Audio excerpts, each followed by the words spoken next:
Hi, and welcome to Story Mode 5-1 Wormhole Pauseless Clip Strat. This strat is a fine standard for starting off with Wormhole, especially if the 3 or 2 frame pause strat that you can do is a little bit daunting, pause-wise, and if you're running Pauseless, of course. But basically, our goal here is to build up enough speed on the starting platform in order to clip off of that little perpendicular corner there. See where there's a clip? That edge right there with enough speed gives you just enough height to make it up to the goal platform immediately. Saves about like 15 seconds. Really, really important strat. But also very back-upable if you miss it. And buddy, you will miss Pauseless Wormhole sometimes. It's not an easy strat. Sometimes it'll be your fault. But also, collision in this game isn't exactly consistent.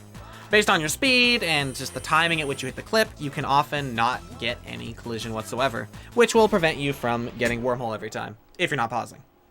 So, anyway, Pauseless Wormhole. Best thing you can do is go for a left frame boost into a right wall into a left wall. This is the optimal way to pick up enough speed, also put you in the position to angle yourself towards this clip. There you go. Perfect. Works every time, so far. 100% consistency during this tutorial. There's not a lot to talk about when it comes to the walls. You want as much speed as you can get, and you want to not get unlucky like that. See right there? I was on the clip, and I passed right over it. That is just a factor in this game's collision programming. I have to completely warn you about the inherent risk of choosing this strat over pausing if you have the choice. It is one that you have to be okay with missing sometimes. When you do get it, though, it feels really good.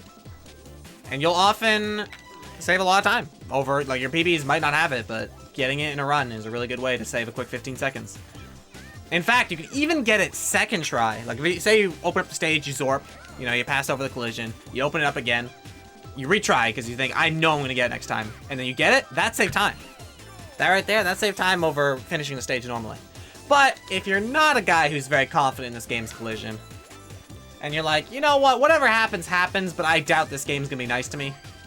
See, I didn't get enough height there. Finishing the stage is not a bad idea. Because when you finish the stage, at least you know no longer can the luck harm you, You get your one chance to get the clip.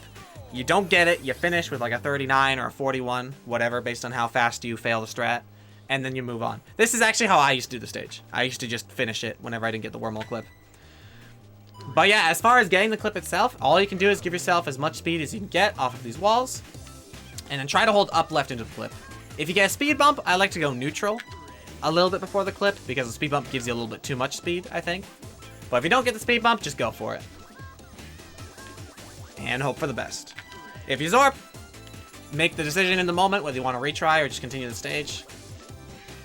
All depends on how much you care about this time save. Even if you Zorp, even though I didn't get any speed off that clip at all, finishing the stage will still give me about the same time as that other attempt.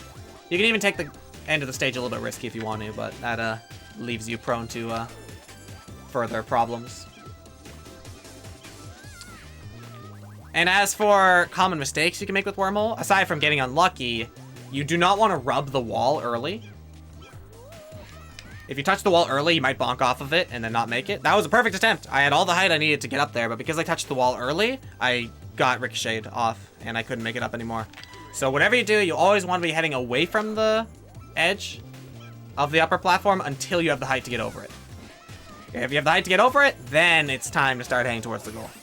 With this strat, you can get anywhere from like 51 to 53. With practice, you'll learn how to save weird attempts, but no matter what, if you get unlucky, you just will not get up. So that is the inherent risk with this strat.